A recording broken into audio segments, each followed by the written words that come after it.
تو یہاں سے یہ پتہ چلا کہ اللہ تعالیٰ نے ان پہ عذاب نازل کیا۔ آگے آیت نمبر 56 میں ہم نے یہ پڑھا، پھر اللہ نے ان کو دوبارہ زندہ کر دیا جب موسیٰ علیہ السلام نے اللہ سے دعا کی، کس لیے زندہ کیا؟ لعلکم تشکرون، تاکہ تم شکر ادا کرو۔ پھر آیت نمبر 57 میں اللہ تعالیٰ ارشاد فرماتے ہیں وَظَلَّلْنَا عَلَيْكُمُ الْغَمَامَ وَأَنزَلْنَا عَلَيْكُمُ الْمَنَّ وَالسَّلْوَىٰ، اور سایہ کیا ہم نے تمہارے اوپر بادل کا،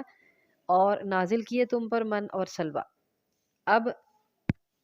اللہ تعالیٰ نے ان پر اگلی نعمت کا تذکرہ کیا، پیچھے بھی اللہ تعالیٰ نے جو ان پر نعمت اور احسان کیا کیا تھا؟ ان کو موت کے بعد دوبارہ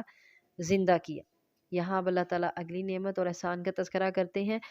کہ جب یہ لوگ صحرائے سینا میں تھے، ان کے پاس کھانے کو کچھ نہیں تھا، صحرا کی دھوپ انہیں جلاتی تھی، ان کے پاس مکان نہیں تھے، تو اللہ تعالیٰ نے ان کے اوپر بادل کا سایہ کر دیا، ایک خاص قسم کے بادل کا سایہ کیا ان کے اوپر، یہ جہاں جاتے وہ سایہ ان کے ساتھ ہوتا ہے۔ وہ بادل کا سایہ جو ہے وہ ان کے سروں پر تھا جب ان کے پاس مکان نہیں تھے، جب ان کے پاس گھروں کی چھتیں نہیں تھی، تو اللہ تعالیٰ نے ان کے اوپر یہ احسان کیا، یہ نعمت ان کو دی۔ اور پھر اللہ تعالیٰ ارشاد فرماتے ہیں وَأَنزَلْنَا عَلَيْكُمُ الْمَنَّ وَالسَّلْوَىٰ، اور نازل کیا ہم نے تم پر من اور سلوہ۔ من اور سلوہ کیا ہے؟ من کے بارے میں نبی کریم صلی اللہ علیہ وسلم کی حدیث ملتی ہے جس سے پتہ چلتا ہے کہ من الکماتُ من المن، یہ کھمبی جو ہے یہ بھی من کی ایک قسم سے ہے، وَمَاؤُهَا شِفَاءٌ لِلْعَيْنِ، اور اس کا پانی آنکھوں کے لیے شفا ہے۔ آپ کو پتہ ہے کھمبیاں بہت سی ایسی ہیں جن میں اللہ تعالیٰ نے شفا رکھی ہوئی ہے، اور وہ بہت سی بیماریوں کے لیے بہت سے حکیم ان کھمبیوں کو اکٹھا کرتے ہیں اور ان میں اللہ تعالیٰ نے ان کے لیے شفا رکھی ہوئی ہے۔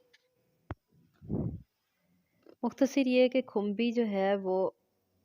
من کی ایک قسم ہے، اور من جو ہے اس میں متعدد چیزیں تھیں جو کہ صحرا میں خود بخود پیدا ہوتی تھی، اور ان لوگوں کے لیے اس قدر آسانی اللہ تعالیٰ نے کی ہوئی تھی کہ یہ لوگ ان کو کھاتے، یعنی ایک معیشت کے لیے انسان جو محنت کرتا ہے، بھاگ دوڑ کرتا ہے، صبح سے لے کے رات تک اس کو کام کرنا پڑتا ہے، وہ مشقت بھی اللہ تعالیٰ نے ان کے اوپر نہیں ڈالی تھی۔ ان کے لیے اتنی آسانیاں تھی کہ تمہیں کھانے کی بھی کوئی فکر نہیں، تمہیں کمانے کی بھی کوئی فکر نہیں، صرف کیا کرنا ہے؟ اللہ تعالیٰ کی عبادت کرنی ہے۔ اب بات چل رہی تھی چونکہ من کی، تو من میں جو ابن عباس رضی اللہ تعالی عنہ اور مجاہد رحمۃ اللہ علیہ کا قول ہے کہ من ایک میٹھی گوند کی طرح تھا، تو من وہ بھی ہے، وہ بھی ٹھیک ہے کیونکہ من کی مختلف اقسام ہیں، کھمبی بھی اس میں سے ایک ہے، تو وہ ایک میٹھی گوند کی طرح کا، بعض کہتے ہیں بیج تھا، تو یہ ہے کہ میٹھی گوند تھی۔ تو بنی اسرائیل پہ اللہ تعالیٰ نے من کو نازل کیا، وہ صحرا میں پیدا ہوتی اور وہ لوگ کھاتے، اور ان کو یہ مشقت بھی نہیں دی گئی کہ تم محنت کرو، مزدوری کرو دن سے لے کے رات تک، اور پھر اپنی معیشت کا سامان کرو اور کماؤ، بچوں کو کھلاؤ پلاؤ۔ فل وقت تھا ان کے پاس اللہ کی عبادت کے لیے۔ بنی اسرائیل کے اوپر اللہ تعالیٰ کے اس قدر احسانات تھے کہ ان کے پاس فل ٹائم تھا، دن اور رات ہر وقت یہ اللہ کی عبادت کر سکتے تھے۔ پھر سلوہ کیا ہے؟ سلوہ کی واحد ہے سلوات، تو یہ سلوہ جو ہے یہ ایک بٹیر کی طرح کا اس سے ملتا جلتا ایک پرندہ تھا، اور یہ صحرا میں اللہ کے حکم سے آتے، بہت زیادہ آتے، اور وہ انہیں پکڑ کر کھا لیتے۔ تو یہاں سے یہ پتہ چلا کہ ان کو گوشت بھی دیا گیا،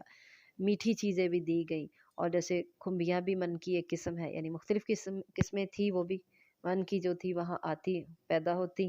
اور پھر اسی طرح گوشت بھی ان کو ملتا، تو ہر چیز ان کے پاس مہیا تھی جو ضرورت زندگی ہے، جو زندگی کے لیے، زندہ رہنے کے لیے ضروری ہے، لیکن یہ لوگ پھر بھی ناشکری کرتے، اللہ تعالیٰ کی عبادت نہ کرتے اور اللہ کے ساتھ شرک کرتے۔ تو اللہ تعالیٰ ارشاد فرماتے ہیں کُلُوا مِن طیبات ما رزقناکم، کھاؤ جو ہم نے تمہیں دیا، من طیباتی پاکیزہ میں سے، یعنی یہ پاکیزہ رزق، یہ پاکیزہ چیزیں جو ہم نے تمہیں عطا کی ہیں ان میں سے کھاؤ۔ وما ظلمونا، اور انہوں نے ظلم نہیں کیا ہمارے اوپر۔ ظلموں جب ہم ذکر غائب کا صیغہ ہے، جیسے میں نے ترجمہ پڑھاتے وقت بھی آپ کو بتایا، یہ نا جو ہے یہ ضمیر ہے متکلم کی، یہ الگ سے ہے، اس کا ترجمہ اکثر جو ہے نا وہ اسٹوڈنٹس غلط کر لیتے ہیں، اس کا ترجمہ آپ نے ٹھیک کرنا ہے، وما، اور نہیں ظلموا، انہوں نے ظلم کیا، نہ ہمارے اوپر، یہ ہم نے ظلم کیا ترجمہ نہیں کرنا، اس کا اکثر یوں کر لیتے ہیں، اور نہیں ہم نے ظلم کیا، ایسا نہیں ہے۔ اللہ تعالیٰ نے ارشاد فرمایا وما ظلموا اور نہیں انہوں نے ظلم کیا نہ ہمارے اوپر، یعنی جب انہوں نے اللہ کی نعمتوں کی، اللہ کے احسانات کی نہ قدری کی نہ شکری کی اور پھر اللہ کی عبادت سے انکار کیا، تو انہوں نے ہمارے اوپر کوئی ظلم نہیں کیا، ولیکن کانوا انفسہم یظلمون، لیکن اپنی ہی نفسوں پر، اپنی ہی جانوں پر، اپنے آپ پر ہی وہ ظلم کرتے تھے، بجائے اس کے کہ وہ ہمارا کوئی نقصان پہنچاتے، وہ اپنے آپ کو ہی نقصان پہنچا رہے تھے۔